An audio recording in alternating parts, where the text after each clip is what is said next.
നമ്മുടെ short film produce ചെയ്യാമെന്ന് പറഞ്ഞ പുള്ളിയെ ഇന്നല്ലേ നീ മുട്ടിച്ചു തരാമെന്ന് പറഞ്ഞത്? സോറി, ഇതാ ഞാൻ പറഞ്ഞ ഡയറക്ടർ ടിൻഡു. ഇവനോ? കാണാനൊരു ലുക്കില്ലല്ലോ. എന്താടാ ചിരിച്ചത്? ഏയ് ഒന്നുമില്ല സാർ, കഥ കേൾക്ക്. പറ. പിന്നെ എന്റേത് ഒരു ലോ ബഡ്ജറ്റ് പടമാണ്. ആദ്യമേ അങ്ങ് പറഞ്ഞേക്കാം. അതറിയാം. എന്നാ പറഞ്ഞോളൂ. കഥ ഒരു ചെറുപ്പക്കാരനെ പറ്റിയാ. ചെറുപ്പക്കാരൻ? ബർമുഡ എന്തായാലും ഇടണം. പിന്നെ ബുൾഗാൻ താടിയും വേണം. കുറച്ച് കഷണ്ടി ആയാലോ? അതാ ഇപ്പോഴത്തെ ട്രെൻഡ്. അത് കൊള്ളാം. ഈ ചെറുപ്പക്കാരൻ കോടീശ്വരനാ. പുള്ളിക്ക് ഒരു കുഴപ്പേ ഉള്ളൂ, ഹൈ ബിപിയാ. കണ്ടോ എന്താ ഭാവന? കോടീശ്വരൻ, ഹൈ ബിപി. മോനെ, ഇതൊരു ലോ ബഡ്ജറ്റ് പടമാണ്. എന്നാലേ കഥാനായകനെ ഒരു ദരിദ്രവാസിയാ. പുള്ളിക്കാണേ ലോ ബിപിയും.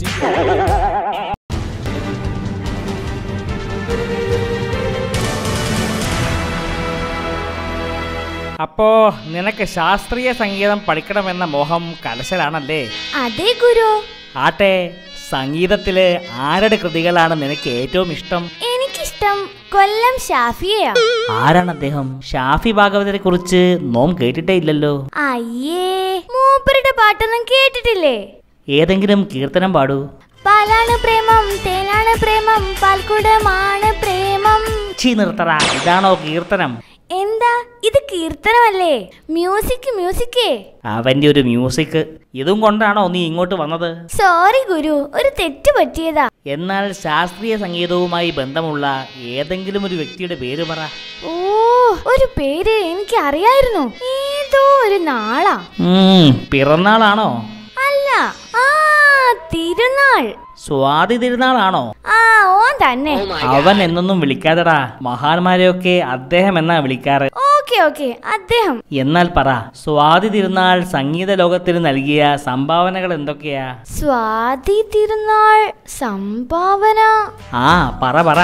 എന്തായാലും ഭാഗവതരല്ലേ, സംഭാവന ഒരു ഏറിയ 100 രൂപ കൊടുത്തിട്ടുണ്ടാവും.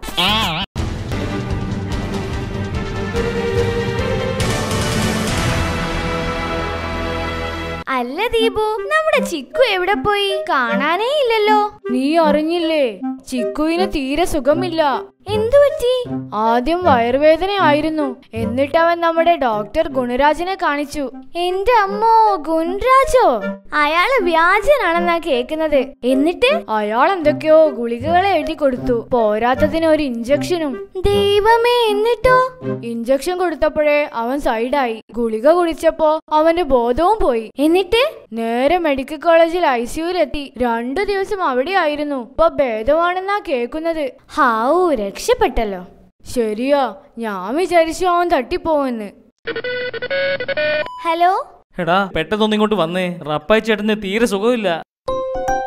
അയ്യോ, വയറുവേദന സഹിക്കാൻ മേലേ. അല്ല, ഏത് ഡോക്ടറെ അടുത്താ പോണ്ടേ? ഡോക്ടർ ഗുണരാജ്, അല്ലാണ്ട് ആരാ? ബെസ്റ്റ്. അതേതായാലും വേണ്ട റപ്പായി ചേട്ടാ. അല്ലല്ല, പുള്ളിയാ ഞങ്ങളുടെ ഫാമിലി ഡോക്ടർ. എന്നിട്ട് ഫാമിലിയിൽ ആരെങ്കിലും ബാക്കിയുണ്ടോ? കരിനാക്ക് വളയ്ക്കാതെ ഡോക്ടറുടെ അടുത്തേക്ക് വണ്ടി വിടറാ. എന്തായാലും സർജറി ഇന്ന് തന്നെ വേണ്ടിവരും. പ്ലൂട്ടോമാക്സിനകത്ത് ചെറിയൊരു സെറാമിക് ഡ്യൂപ്ലിക്കേറ്റ് ഉണ്ട്. എന്തായാലും എന്റെ ഈ വേദന ഒന്ന് മാറ്റി തന്ന 1,00,000 രൂപ ഡോക്ടറുടെ ക്ലിനിക്കിന് എന്റെ വക സംഭാവന. എന്നാ പിന്നെ ചെക്ക് ഇന്ന് തന്നെ ഒപ്പിട്ട് വാങ്ങിക്കോ ഡോക്ടറെ. അതാ ബുദ്ധി.